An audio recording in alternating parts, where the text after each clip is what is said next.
Hello friends, welcome back to Shiksha Mantra with शिक्षा। आज की वीडियो में हम पढ़ेंगे क्लास 7th का चैप्टर नंबर 1 एनवायरनमेंट। एनवायरनमेंट से तो आप लोग पहले से ही परिचित हैं कि एनवायरनमेंट होता क्या है। आप बचपन से इसके बारे में सुनते आ रहे हैं, पढ़ते आ रहे हैं कि एनवायरनमेंट क्या होता है। तो चलो थोड़ा सा डिस्कस कर लेते हैं कि आपने इसके बारे में पहले से क्या क्या पढ़ा। आपने पहले से पढ़ रखा है कि एनवायरनमेंट हमें सांस लेने के लिए ऑक्सीजन प्रोवाइड कराता है, एयर, ठीक है, ब्रेथ जिससे कि हम सांस लेते हैं, air. The water we drink यानी कि हमें जीने के लिए, पीने के लिए पानी प्रोवाइड कराता है, खाने के लिए भोजन प्रोवाइड कराता है, रहने के लिए लैंड। तो आपने इतना पहले से पढ़ रखा है कि एनवायरनमेंट हमें क्या क्या प्रोवाइड कराता है, क्या क्या चीज़ें प्रोवाइड कराता है। चलो बढ़ते हैं आगे। हम इसमें सिर्फ इम्पॉर्टेंट चीज़ें ही डिस्कस करेंगे, जो इसमें स्टोरीज़ के फॉर्म में चीज़ें दी हुई हैं हम उनको डिस्कस नहीं करेंगे, ठीक है। चलो बढ़ते हैं आगे। नीचे आपको एनवायरनमेंट की डेफिनेशन दे रखी है, उसको पढ़ते हैं।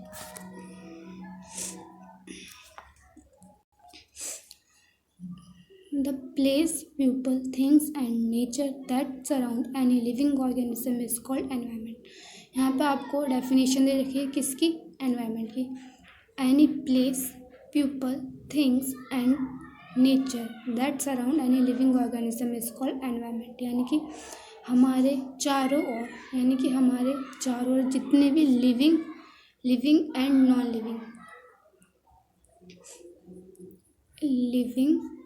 एंड नॉन लिविंग चीज़ें होती हैं, नॉन लिविंग चीज़ें हैं, वो क्या है, एनवायरनमेंट कहलाती हैं, ठीक है। It is a combination of nature and human made of phenomena. यानी कि एक ऐसा मिश्रण है जिसमें आपको natural and human made setup मिलेगा, ठीक है। While the natural environment refers to both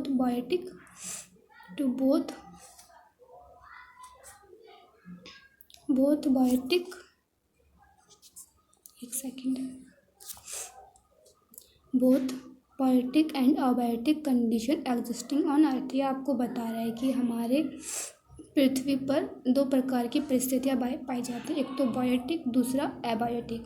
अब बायोटिक क्या होता है, बायोटिक यानी कि जितने भी लिविंग ऑर्गेनिज्म है वो बायोटिक कहलाते हैं। अब लिविंग चीज़ें क्या क्या हैं, जैसे प्लांट है, एनिमल है, ये सारी चीज़ें क्या हैं, लिविंग ऑर्गेनिज्म का पार्ट है। भाई बायो मीन्स क्या होता है, बायो मीन्स लाइफ, जहाँ पे हमारी लाइफ पॉसिबल हो, जिसमें यानी कि जिसमें जान हो, वो बायो कहलाएगा, बायोटिक। यानी कि प्लांट्स में जान होती है कि नहीं होती है ना, एंड अगर प्लांट में पानी नहीं डालेंगे तो वो मर जाते हैं।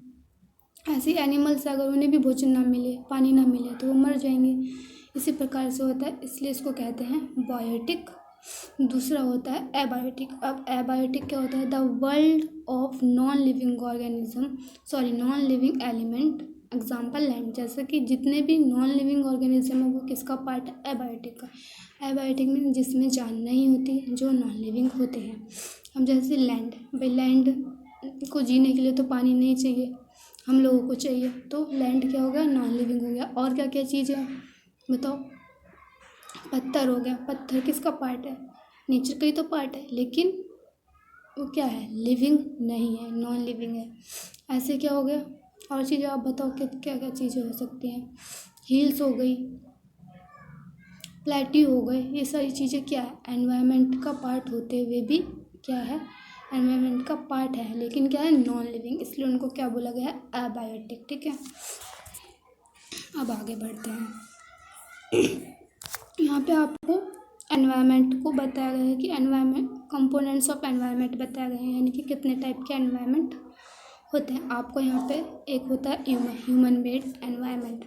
ह्यूमन मेड एनवायरनमेंट में क्या क्या चीज़ें आती हैं भाई, monuments, industries, roads, bridge, parks, building. ये किसके द्वारा बनाया गया, ह्यूमंस के द्वारा बनाया गया। ये किसने बनाया, टेबल, कुर्सी, बेंच, चेयर, इंडस्ट्री, पार्क, ये सब किसने बनाया, ह्यूमंस ने बनाया, इसलिए इसको क्या कहा है, ह्यूमन मेड एनवायरनमेंट।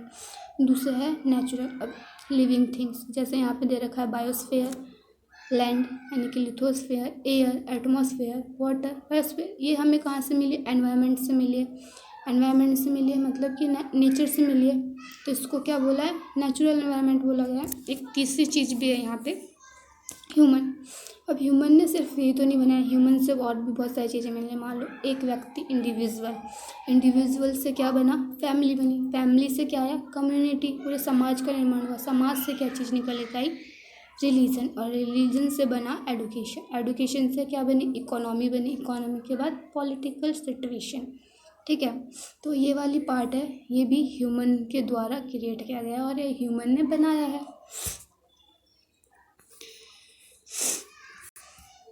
अब यहाँ पे आपको दे रखा है human environment reveals the activities, creation and interaction among human being. यहाँ पे आपको बोल रहा है मानवीय पर्यावरण में मानव की परस्पर जितनी भी एक्टिविटी मीन्स क्रियाएं, क्रिएशन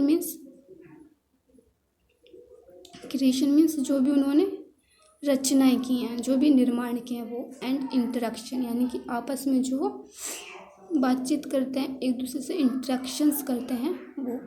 अब इन तीनों का सेटअप क्या कहलाता है, ह्यूमन एनवायरनमेंट, यानी कि मानवीय पर्यावरण, जहाँ पे एक्टिविटीज़ हों, क्रिएशन हो एंड इंटरेक्शन हो, किसके बीच, अमंग ह्यूमन बींग्स के बीच। ठीक है, अब पढ़ते हैं कि नेचुरल एनवायरनमेंट क्या होता है। Land, water, air, plant and animal comprise the natural environment. अब ये बोल रहा है कि नेचुरल एनवायरनमेंट क्या होता है। लैंड मीन्स आपको पता है भूमि, वाटर मीन्स पानी, एयर मीन्स हवा, प्लांट मीन्स पेड़ पौधे, एंड एनिमल कॉम्प्राइज यानी कि भूमि, जल, वायु, पेड़ पौधे एवं जीव जंतु मिलकर किसका निर्माण करते हैं, एनवायरनमेंट का। तो इसको क्या बोलते हैं, नेचुरल एनवायरनमेंट। और you are familiar with the meaning of lithosphere, hydrosphere, atmosphere and biosphere. आप इन सब मीनिंग से पहले से ही फैमिलियर हैं। लिथोस्फेयर क्या है, लिथोस्फेयर वो पार्ट जहाँ पे आपको लैंड मिले।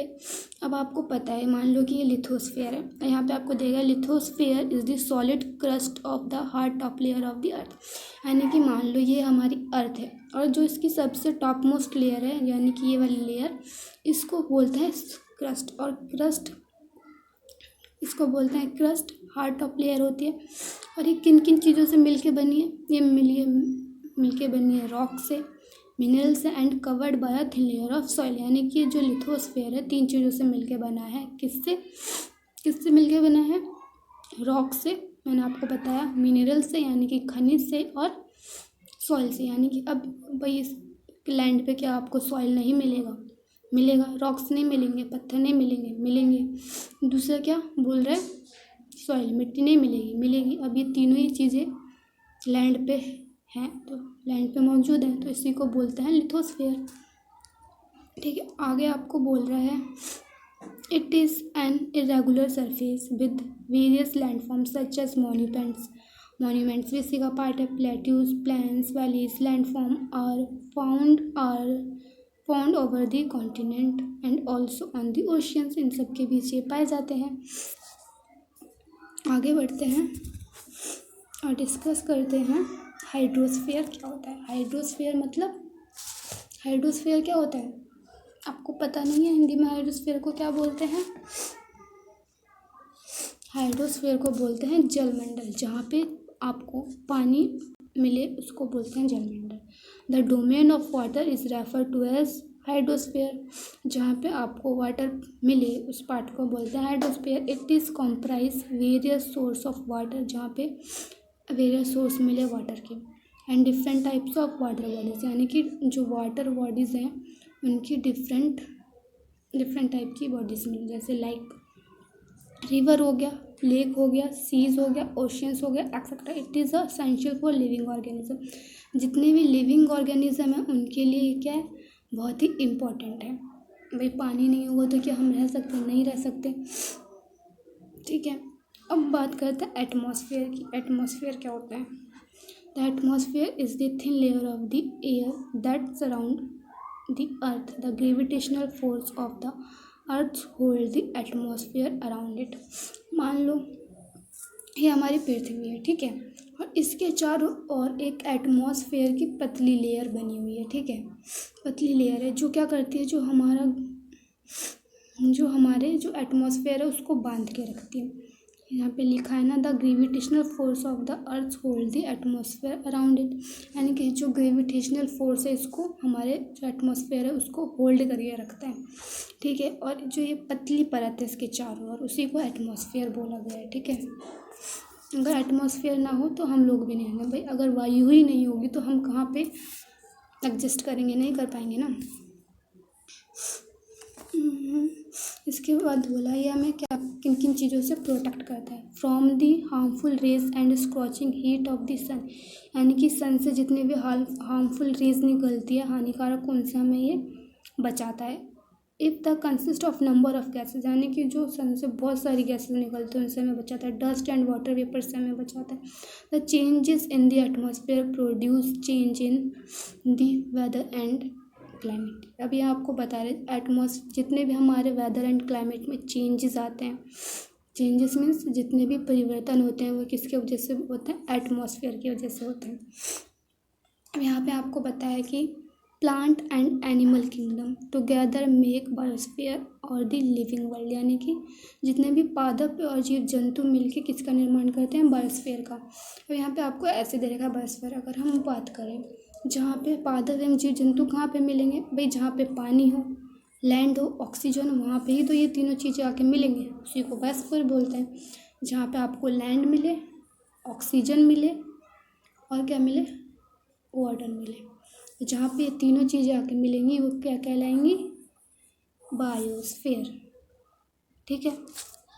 हम यहाँ पे आपको एक डेफिनेशन दे रखी है इकोसिस्टम की, किसकी, ecosystem.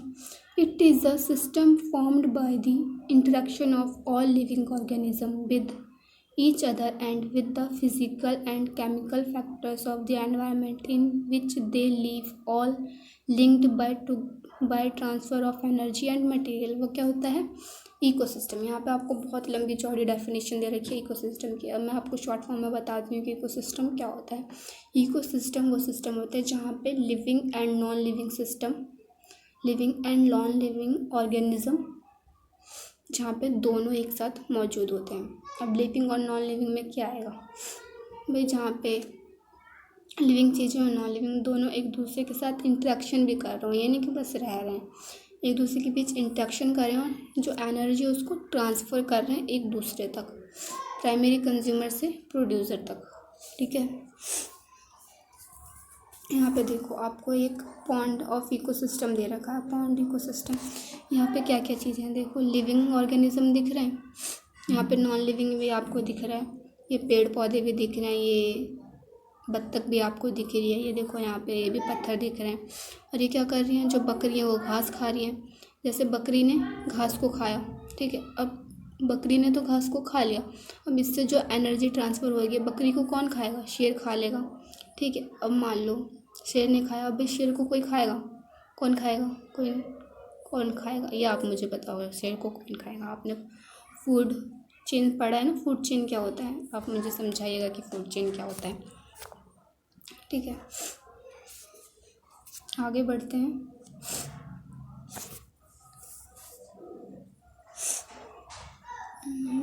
यहाँ पे इम्पोर्टेंट कोई चीज़ मेरे को दिख नहीं रही बताने लायक। All plant and animal being depend on their immediate surroundings, यानी कि बोल रहा है जितने भी plants and animals and humans है वो डिपेंड करते हैं किस पे, देयर इमीडिएट सराउंडिंग में, अपनी मतलब जितनी भी सराउंडिंग्स हैं हमारे आसपास के वातावरण पे डिपेंड करते हैं। They are also interdepend on each other, हमारे इमीडिएट एनवायरनमेंट पे तो डिपेंड करते हैं, लेकिन क्या करते हैं, यहाँ पे आपको बता रहा है often they are also independent on each other, यानी कि एक दूसरे पे भी डिपेंड करते हैं। यहाँ पे आपको बताया कि अब ह्यूमन एनवायरनमेंट क्या होता है, पढ़ेंगे हम human environment. Human beings interact with the environment and modify it according to their need। यहाँ पे आपको बोला गया है human being interact with the environment and modify it according to their need, यानी कि ह्यूमन ने क्या किया, इंटरेक्ट किया एंड एनवायरनमेंट को मॉडिफाई किया अपनी नीड के according. Early humans adapted themselves to the natural surroundings, यानी कि जो पहले के प्रारंभिक टाइम के जो ह्यूमंस थे उन्होंने क्या किया था, जो नेचुरल था, नेचुरल सराउंडिंग्स थी उसमें अपने आप को ढाल लिया था। लेकिन they led a simple life and fulfilled their requirement from the natural and around them. वो जितनी भी अपनी चीज़ें थी, यानी कि जितनी भी उनकी नीड थी, वो वहीं पे अपनी रिक्वायरमेंट पूरी कर लेते थे नेचर अराउंड देम, जितने भी उसके पास का प्रकृति होती थी उसी से कर लेते। With time needs grow and became more varied, यानी कि वो जैसे जैसे टाइम आगे बढ़ा और जैसे जैसे वो अवेयर हुए, यानी कि टाइम बीता गया, वो ह्यूमन लर्न, उन्होंने नई नई चीज़ें सीखी, new ways to use and change environment, उन्होंने नई नई चीज़ों को यूज़ करना सीखा। They learn to grow crops, उन्होंने क्या किया कि ग्रो कैसे, यानी कि क्रॉप्स को कैसे ग्रो करना उन्होंने ये सीखा। Domesticate animal and lead a settled life, उन्होंने ये सीखा कि जो डोमेस्टिक एनिमल है उनको लीड कैसे करना है, यानी कि उनका पालन पोषण कैसे करना है। भाई उनसे भी तो हम भोजन ग्रो कर सकते हैं, जैसे कि हम एनिमल को पालेंगे, गाय को पालेंगे तो उससे हमें क्या मिलेगा, दूध मिलेगा, उसको हम पी सकते हैं और पीते ही हैं आज के टाइम पे। तो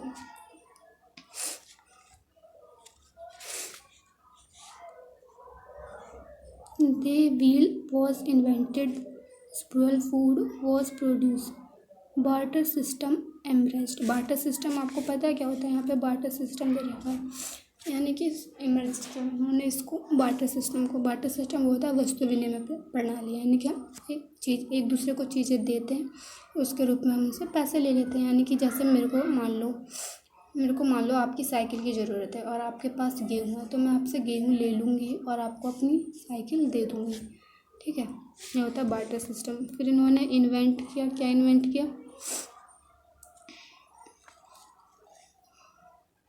व्हील इन्वेंट किया, पहिए का आविष्कार हुआ था सबसे पहले, आपको पता होगा। Transportation become faster, information revolution made communication easier and speedly across the world, यानी कि जैसे जैसे ये कम्युनिकेशन सिस्टम, यानी कि कम्युनिकेशन क्रांति हुई, यानी कि जो इंफॉर्मेशन, यानी यहाँ पे इंफॉर्मेशन, यानी कि जो सूचना की क्रांति का आविष्कार हुआ, उससे क्या हुआ, यानी कि जो कम्युनिकेशन था वो इजी हो गया। Have you ever thought why you love eating a juicy watermelon in summer and hot roasted peanuts in water? A perfect balance is necessary between the natural and human environment. ये चीज़ें आपके लिए important नहीं है, जितना important था मैंने आपको बता दिया है। तो यहाँ पे आपका ये चैप्टर होता है समाप्त। और आपको मेरा वीडियो पसंद आए तो मेरे चैनल को ज़रूर सब्सक्राइब कीजिएगा। चलो हम आपको मिलेंगे नेक्स्ट वीडियो में। और जो मैंने आपको बोला था आगे कि आप इमेजिन कर सकते हैं कि अगर एनवायरनमेंट ना हो तो हमारी लाइफ कैसी होगी, तो आप ये कमेंट बॉक्स में ज़रूर मेंशन कीजिएगा, ठीक।